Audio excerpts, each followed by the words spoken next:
Pemirsa, saya Vera Bahaswan akan mengajak Anda berbincang dengan Kepala Staf Angkatan Darat, itu Jenderal TNI Maruli Simanjuntak. Sudah bersama saya di sini. Pak Maruli, apa kabar? Kabar baik. Pak Maruli, yang ingin kita bahas saat ini adalah bicara soal geopolitik, Pak.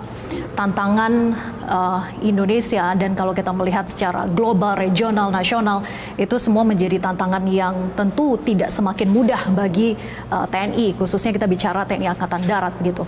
Nah, bagaimana Bapak sendiri sebagai Kasat melihat ataupun juga membaca tantangan geopolitik saat ini, baik itu eksternal maupun juga internal? Bagaimana melihatnya dan juga menyiapkan TNI AD bersiap dalam segala kondisi ancaman maupun juga tantangan geopolitik ini, Pak? Ya, jadi saya pernah membuat statement bahwa ada respect yang pada seluruh senior-seniornya, terutama di TNI Angkatan Darat ya dulu, karena belum terbentuk angkatan lain, karena melihat bagaimana geografinya Indonesia, bahwa kita sudah menyadari bahwa kita hampir tidak mungkin menjaga border, sehingga karena kita kepulauan maritim. Ya, sehingga muncullah pada saat itu pertahanan kita adalah total war, perlawanan rakyat semesta. Ya, itu sampai dengan sekarang masih kita gunakan sebagai dasar dari pertahanan kita. Namun kita juga tidak boleh sampai ada gangguan tingkat menengah ke bawah yang bisa mengacaukan kondisi pertahanan kita.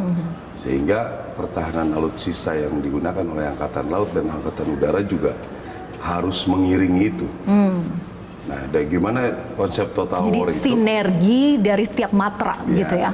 Ya, seperti itulah. Tapi pada ujung-ujungnya nanti adalah pertempuran darat gitu. Nah, pertempuran darat itu kekuatan kami pun terbatas, sehingga kita harus membuat rencana perlawanan bersama masyarakat. Oke, terbatas ini dari segi sumber daya manusianya kah, atau dari segi alutsistanya? Dari sumber dari pembentukan tentaranya pun sekarang kita minim kan, sekitar 600-700 ribu tentara untuk menjaga kepulauan yang sedemikian besar.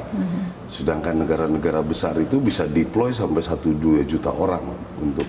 Jadi regenerasi pun menjadi pekerjaan rumah gitu ya? Ya, sebenarnya tapi kita konsep untuk total war kita sebenarnya udah bisa menghadapi itu. Kalau kami ya sudah dari sejak awal kita sudah punya konsep itu. Sehingga kita sudah membentuk kodam-kodam, korem-korem, kodim. Sudah juga dibentuk perencanaan pangkal-pangkal perlawanan. Saya pikir itu sangat jadi the worst case pun juga akan siap, tidak akan gagap begitu ya, Pak? Ya, kita sudah siap itu. Sudah siap untuk Nah, bagaimana kita menyiapkan pangkalan-pangkalan itu bersama dengan masyarakat. Harus ada pangannya, masyarakat yang mendukung kita. Nah, ini kan sudah berjalan. Tanpa sadar kita sudah jalankan itu. Mungkin maksudnya kami mempunyai rencana, tapi orang umum menganggap, oh tentara hanya membantu di bidang pangan supaya masyarakat tidak sulit. Tapi itu sebenarnya perencanaan kami untuk membuat pangkal-pangkal perlawanan. Kalau masyarakat di situ sudah pangannya baik, kehidupan kesehariannya sudah baik, kami nanti akan bisa berjuang bersama-sama masyarakat. Oke, tadi Pak Maruli katakan bahwa regenerasi prajurit itu memang masih menjadi pekerjaan rumah begitu ya, angkanya tidak terlalu besar. Tapi bagaimana kemudian untuk menghasilkan yang ada saat ini, jumlah yang ada di prajurit saat ini, untuk mencetak mereka siap menghadapi segala macam tantangan yang ada di depan, Pak? Ya, kita kan sudah menyiapkan. Jadi orang-orang teritorial kita hampir seluruhnya setelah dinas sekian tahun ditempur. Jadi dia sedikit banyak dia sudah mengerti apa yang harus mereka lakukan. Nanti suatu saat dia akan berjuang dengan masyarakat. Saya pikir sudah berkelanjutan berpuluh-puluh tahun sampai dengan sekarang. Jadi tidak ada tentara yang langsung ke teritorial, semua harus merasakan ditempur dulu. Itu. Nanti mungkin kalau negara sudah mampu, ya kita perbesar kekuatannya. Selain soal regenerasi Pak, yang menjadi PR sekarang juga adalah soal serangan yang ada di internal kawasan kita, yaitu kelompok separatis yang ada di Papua. Terbaru ini adalah pilot dari Selandia Baru kembali menjadi korban, kemudian tewas setelah mengantarkan ada tenaga medis, ada tenaga kesehatan gitu ya, yang kemudian saat ini mengalami trauma. Padahal mereka diantarkan ke distrik Alama itu tujuannya untuk bisa mensetarakan dari sisi pendidikan dan juga kesehatan. Artinya ini menjadi terhambat gitu. Kenapa kemudian yang jadi pertanyaan masyarakat sekarang adalah mengapa seolah eksistensi dari kelompok separatis ini semakin brutal, sementara dari aparat kita seperti tidak bisa berbuat apa-apa, Pak? Ya, memang itu juga perbandingan jumlah kita dengan keluasannya daerah. Nah, sekarang saya tidak tahu nih evaluasinya bagaimana. Apakah pada saat mereka melakukan itu sudah berkoordinasi dengan kita? Mungkin ada koramil, tapi mungkin harus naik heli pindah ininya daerah. Karena banyak kawasan terpencil. Kawasan terpencil. Saya tidak tahu nanti evaluasinya bagaimana yang sekarang. Kita kan sambil berjalan ini sebenarnya secara keseluruhan kalau udah menghadapi separatis, pembelajaran untuk menghadapi separatis yang pernah mengalami kesuksesan itu Indonesia salah satunya, melawan gerilya dengan anti gerilya. Nah, memang muncullah kata-kata yang merebut hati rakyat, itu sebenarnya kunci utama. Nah, permasalahannya sekarang tentara seharusnya membantu pemerintah untuk mengamankan program-program pemerintah. Ya. Nah, sekarang program pemerintahnya apakah sudah ada? Termasuk soal kesetaraan pendidikan, tadi kesehatan, akses di distrik terpencil. Iya, itu semua. Jadi kalau sudah ada programnya, bersama-sama dengan kita mengerjakannya, ya itu mungkin cara terbaik. Tapi kembali yang saya bilang tadi bahwa operasional di sana bukan kewenangan saya, itu kewenangan dari Mabes TNI. Menurut pengamatan saya di 2-3 tahun terakhir ini, ya sudah banyak kemajuan-kemajuan yang cukup signifikan sebetulnya. Seperti misalnya sampai dengan bulan Agustus ini hampir tidak ada pos-pos kami yang diserang. Sudah mulai melebar malah, dan kejadian-kejadiannya bukan justru di pegunungan, di bawah-bawah sekarang gitu. Nah, ini nanti kita terus evaluasi lagi. Saya nanti minta bahan evaluasinya ke Mabes TNI. Nanti kami siapkan lagi nanti pasukannya. Oke, Pak Maruli, kemudian ini kan adalah yang terjadi kedua kalinya. Pilot Selandia Baru juga yang sebelumnya adalah Philip Mark Martens gitu ya, yang sudah 1,5 tahun lebih, Pak, tidak juga dikembalikan gitu ya, atau belum juga dibebaskan sandranya, padahal upaya dari operasi militer pun juga sudah sempat dilakukan, bahkan banyak menelan korban dari sisi prajurit kita, kemudian juga dari sisi kelompok separatis. Nah, pertanyaan saya kemudian adalah, apa sebetulnya upaya yang paling signifikan bisa mengubah situasi ini dan benar-benar menjamin keamanan? Jadi menurut Bapak, apa yang bisa dilakukan sebetulnya Pak dengan kondisi saat ini? Ya, yang paling efektif adalah membuat mereka pembangunannya sudah menjadi baik. Ya. Kalau saya lihat pemerintah sendiri sudah mencoba itu luar biasa ya. Bagaimana membuat otonomi khusus, bagaimana mengikuti kemauan mereka supaya pemimpinannya orang daerah, bagaimana meyakinkan dana desa itu sampai ke desa-desa walaupun memang pembangunannya mungkin tidak berjalan. Karena banyak dikorup. Luar biasa ya. Sudah sangat luar biasa sebenarnya apa yang kita lakukan. Nah, mungkin mudah-mudahan evaluasi ini untuk ke depan bisa lebih baik lagi nanti bagaimana teknisnya. Terakhir informasi yang kami dapat bahwa pimpinan dari Egyanus Kogoya ataupun dari mereka kelompok separatis yang menculik dari pilot Philip ini mengatakan sudah ingin membebaskan, tapi meminta dari pihak tokoh masyarakat, tokoh adat untuk kemudian bertemu lagi, berdiskusi, butuh waktu 1 atau 2 bulan. Apakah untuk yang kali ini Pak, karena sebelumnya sudah pernah ya, yang kali ini bisa dipercaya begitu, karena sebelumnya meminta kemerdekaan Papua, kemudian juga uang ganti rugi yang tidak sedikit. Hampir ya tidak ada, mungkin persentase untuk dipercayanya ya kecil lah, karena dilihat bagaimana mereka melakukan ini, kejadian sudah janji berulang-ulang juga nggak bisa. kita mempunyai agent ke depan juga tidak bisa mengkonfirmasi apa sebetulnya mereka mau. Ya kami terus mencoba berkomunikasi dengan segala cara ya. Kita kan punya, yang saya dengar dari intelijen sudah mulai bagaimana berkomunikasi dan lain sebagainya. Dari pihak tentara bagaimana menyampaikan kepada masyarakat supaya ya ayo kita membangun bersama gitu. Tapi ya prosesnya memang cukup panjang lah.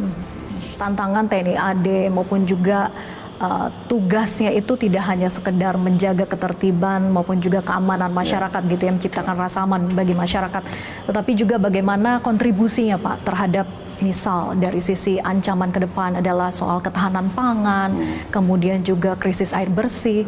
Seperti apa kemudian kontribusi yang sudah ataupun akan dilakukan oleh khususnya TNI AD Pak? Ya mungkin sudah banyak mendengar ya. Kami awalnya memang saya lihat di daerah-daerah, terus saya lihat data bahwa hampir 9, sekian persen masyarakat kita tidak punya air. Akhirnya kita mencoba memfasilitasi itu sambil berjalan. Ternyata sudah ada air pun mereka perlu makan. Ya akhirnya kita mencoba air itu untuk pangan, gitu. Jadi itu sebetulnya berjalan tanpa terlalu strategis berpikir sebetulnya. Masyarakat membutuhkan. Tadinya hanya air, terus kita berpikir sanitasi. Sanitasi ini yang program air manunggal, betul ya Pak? Ya, kita sebutnya TNI AD Manunggal Air. Ya, sesudah kita dapat air, baru berjalan untuk kesehatan perlu sanitasi. Setelah sanitasi kita pikir dia harus perlu makan, berarti harus berkebun atau ini ya pertanian. Dan ternyata tanpa sadar pun kita bisa mengarah ke mengatasi kemiskinan, stunting. Jadi dari sebenarnya awalnya berjalan begitu saja gitu. Karena kami membaca, mendengar keluhan masyarakat, ya itu terus meningkat. Kita sudah mulai membuat aliran-aliran air yang sudah membuat masyarakat bisa bersawah dengan kontinu, gitu, membuat kebun secara kontinu. Itu yang sedang kami terus akan lakukan karena 2.600-an lebih kita sudah buat ini. Mungkin dari 30-an juta masyarakat Indonesia belum terakses, baru 2 juta lebih dikit lah yang kita permudah untuk mengambil air. Yang tadinya 1 kilo turun ke bawah, ya sekarang beberapa ratus meter lah, nggak sampai ke rumah juga langsung. Ada juga beberapa yang kreatif masyarakatnya memakai dana desa untuk menyalurkan sampai ke rumah. Kebutuhan krusial yang betul-betul dibantu oleh TNI AD begitu ya untuk bisa dipenuhi oleh masyarakat, khususnya daerah terpencil. Tadi kebutuhan airnya, kemudian untuk ketahanan pangan ini bagaimana Pak? Apakah sebetulnya TNI yang ikut sebagai sumber daya manusianya untuk menggerakkan pertanian di suatu tempat, atau bagaimana sebetulnya Pak Maruli sebetulnya kan program pemerintah banyak yang cetak sawah, yang membuat perkebunan yang skala besar. Saya berpikir ya sudahlah, yang skala besar silakan saja dikerjakan. Tapi ada kelompok-kelompok masyarakat yang mempunyai kesulitan tentang airnya. Nah, itu yang kita bantu. Ini dalam waktu dekat kita akan cek di Banyumas, ada bisa mengairi 300 sekian hektar. Luas sekali lah. Cukup luas itu. Ya, jadi ada beberapa lagi yang juga kita akan lihat nanti. Udah hasil dari mengalirkan air sungai. Itu kan pekerjaan besar Pak, dananya dari mana Pak? Ya di Indonesia ini ya itulah, ada CSR, ada yang beramal, ada yang bersedekah. Nah ini konsep-konsep untuk mengerjakan dengan swakelola inilah yang kolaborasi membuat ini biayanya murah. Ini yang sekarang menjadi efektif ininya. Karena yang kerja masyarakat dengan tentara. Padahal mungkin 30-40% itu biaya upah kan. Ini yang membuat pekerjaan-pekerjaan kita jauh lebih efektif. Nah, kemudian Pak, ini juga tidak kalah penting, menjawab tantangan yang saat ini berjalan adalah soal pilkada yang di depan mata, prosesnya sudah berlangsung begitu ya. Bagaimana kemudian menjamin netralitas dari TNI Angkatan Darat khususnya Pak? Ya, kalau kami dengan secara historinya orang komitmen, ya kami paling takut kalau sudah bilang A, terus kita melaksanakan B. Karena apalagi sekarang sorotan kepada TNI kan luar biasa. Ya. Kita bergerak sedikit aja, WA saya udah kemana-mana nih. Gitu. Jadi ya percayalah kita nggak mungkin menggamblingkan kepercayaan masyarakat yang demikian baik. Kita harus gamblingkan dengan hal-hal yang menurut saya akhirnya cuma kepentingan individu kan. Ya, tidak institusi yang begini besar kan sayang. Kalau buat saya sih begitu. Dan saya yakin teman-teman juga begitu. Apa pesan kepada prajurit menghadapi pilkada ini selain soal netralitasnya, tapi juga soal bagaimana kemudian pilkada ini betul-betul bisa terjamin soal keamanannya Pak? Karena gesekan di pilkada itu lebih cenderung punya risiko lebih besar ketimbang dari pilpres gitu ya di daerah tertentu. Ya, yang pertama kita kan tidak pernah ada, mungkin sangat kecil bahkan tidak ada yang keterkaitannya dengan TNI Angkatan Darat khususnya yang sudah berjalan berkali-kali ini kan. Ya. Berarti kita udah dianggap sudah bisa menempatkan diri lah. Dan di sini pun ya kami menyampaikan kepada anggota semua ya dukung yang garda terdepan kepolisian untuk bisa pengamanan ini bisa berjalan dengan baik. Tapi kalau saya lihat masyarakat sekarang sudah melakukan pemilihan-pemilihan sudah berulang-ulang. Mereka sudah jauh-jauh dari yang lalu-lalu lebih pintar. Jadi isu-isu yang beredar sekarang hampir kecil.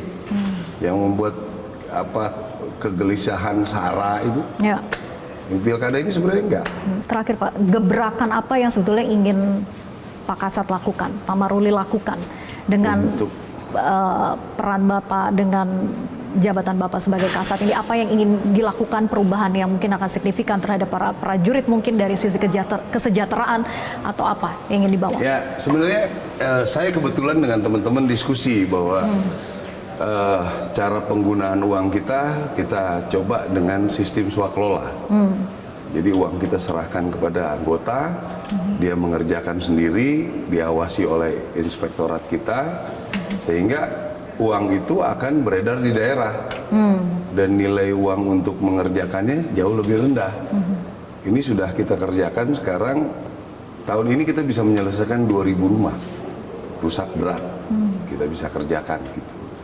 Itu untuk kesejahteraan, termasuk juga perlengkapan kita. Baru tahun inilah kita bisa pembagian lengkap, seluruh prajurit dapat sepatu PDL, baju PDL, bisa lengkap. Ini sekarang, mudah-mudahan nanti kita bisa coba lagi, hitung lagi, supaya nanti PDH, PDL bisa pembagian tiap tahun gitu. Sehingga mereka tidak perlu lagi mikir gitu, rumah ya 2.000, kalau data kita rumah rusak berat itu sekitar 7.000. Mungkin ditambah dengan, ya di kita rusak berat pun kadang-kadang ditempati. Kalau 2.000 1 tahun, berarti 5 tahun, mestinya ya cukup berpengaruh lah rumah-rumah. Dan rumah sekarang, dulu tipenya kan 36, sekarang sudah 45. Di bidang latihan kami juga sedang menata lagi semua perlengkapan kita supaya disesuaikan dengan bagaimana nanti kita penugasan. Di tempat penugasan pun kita sudah mulai tata. Jadi penggunaan, sebenarnya kita cukup terlambat lah penggunaan drone, penggunaan alat-alat untuk malam, penggunaan alat-alat untuk mengetahui sensor-sensor segala macam. Nanti kita coba ini untuk susun supaya bertahap. Saya yakin ini kalau kita rencanakan baik, dalam waktu dekat kita cukup banyak peningkatan. Saya jadi ingin melanjutkan soal kesejahteraan prajurit ini Pak, karena Pak Maruli sempat mengatakan di media bahwa kesejahteraan prajurit itu hal yang perlu untuk diperjuangkan begitu ya, termasuk misalnya memperbolehkan mereka untuk berbisnis tapi dengan catatan gitu, artinya tidak semuanya diperbolehkan. Seperti apa sih sebetulnya usulan itu? Kenapa sampai harus keluar dari Pak Maruli begitu? Ya enggak, kebetulan orang media nanya, ya saya bilang itu pendapat saya. Jadi ada beberapa daerah yang tuntutan hidupnya mungkin berat, seperti di Jakarta. Kalau di daerah Jawa Tengah itu mungkin sudah 2 kali lipat dari UMR, sehingga tentara itu cukup baik di sana. Kalau di Jakarta mungkin lebih rendah udah dengan UMR. Nah, kenapa tidak waktu senggangnya dia, waktu senggang ya, jangan mengganggu dinas, dia kerjakan. Ya sekarang kan kita takutnya kalau ada apa-apa tiba-tiba dibilang kamu kan nggak boleh. Nah, kalau misalnya diperbolehkan dengan koridor tertentu, ya kenapa tidak? Ya, kalau model kami institusi, kami juga berharap harus ada perusahaan-perusahaan yang kita punya besar sehingga dalam pelaksanaan emergensi kita ada dana. Ya kan orang tidak pernah tahu kalau kita ada bencana bikin dapur lapangan itu uang dari mana. Ya, kami berpikir keras itu untuk bagaimana menyiapkan. Bukan hanya 100-200 juta kalau kita bikin ada bencana. Mungkin ada BNPB. Ya. Tapi nggak mungkin barang sudah ada di situ pada hari itu. Yang paling parah tuh 2-3 hari pertama kami harus kirim orang itu nggak memerlukan biaya yang cukup besar. Ya, ini hal-hal seperti inilah yang mungkin harus diperjelas. Kita juga harus menjelaskan kepada umum, yang membuat undang-undang juga harus ngerti itulah kondisi kita. Ya, karena ada juga pihak-pihak yang mengkritisi, yang dikhawatirkan adalah kalau berbisnis ya takutnya dalam menyalahgunakan kewenangan gitu ya ataupun jabatannya dan sebagainya. Itu yang sebetulnya yang dikhawatirkan, Pak. Karena ada hukum. Jadi takut kok. Kalau udah dibilang dilaporin orang, yang bereaksi sangat cepat terhadap laporan ya TNI. Selama koridornya jelas, prosedurnya jelas, harusnya tidak ada yang ditakutkan. Tidak ada yang dirugikan, aturannya berjelas. Ya, supaya ya akhirnya orang sembunyi-sembunyi jadi nggak jelas juga jadinya. Jadi gitu itu yang terlihat sekarang, Pak? Lebih baik ya itu. Justru ada yang sembunyi-sembunyi. Makanya kita mau larang juga dia nggak makan, Bapak mau kasih makan anak saya. Kan gitu jawab pertanyaan simpel. Sementara anggaran negara terbatas. Ya terutama yang khususnya dari gaji segi pertahanan ya, yang untuk anggota ya. Untuk anggota kalau misalnya rumahnya rusak, terus kita berharap perbaikan dari anggaran sampai kapan? Jadi menurut Pak Maruli bahwa TNI boleh berbisnis itu adalah solusi yang sebetulnya tidak akan memberatkan pemerintah sama sekali. Enggak lah, ada hubungannya pemerintah yang mungkin yang merasa tersaingi, ya wajar namanya bisnis kan nggak ada masalah gitu, tapi batasi saja lah. Kita juga tidak akan mimpi punya tambang. Enggak lah. Kadang-kadang orang mikirnya nanti tentara ngambil tambang. Kalau mau ngambil tambang dari sekarang aja. Jadi udah kami sudah jadi tentara, sudah komit jadi tentara. Kalau dengar-dengar saya ngasih pengarahan, kita jadi tentara sudah, jangan mikir mau kaya. Walaupun dari awalnya saya juga cari kerja dulu. Tapi doktrinnya pengabdian, akhirnya jadi pengabdian gitu. Gitu aja sih kira-kira. Jadi nggak usah terlalu risau lah. Negara kita sudah mulai baik, negara mengarah demokrasi, ya kan. Jadi aturan-aturan sudah membuat koridor buat kami gitu. Ya, tapi tetap harus ada solusi-solusi yang realistis. Amerika tuh punya koperasi buat tentara yang tidak dipajak, karena dia tahu bahwa penghasilan tentara itu terbatas. Ya kalau kami mau menyekolahkan anak di Jakarta kan berat. Memang kami juga sedang berusaha yayasan-yayasan ini memberikan subsidi-subsidi, tapi terbatas. Kita pilih dulu yang berprestasi baru dapat. Kasihan dong yang menengah-menengah ini kan gitu. Gitulah kira-kira. Oke, terima kasih Pak Maruli atas perbincangannya, luar biasa, semoga bermanfaat untuk kita semua dan memahami betul seperti apa peran Kasat dalam menjawab tantangan ke depan gitu ya. Terima kasih Pak Maruli. Jelajahi cara baru mendapatkan informasi. Download Metro TV Extend sekarang.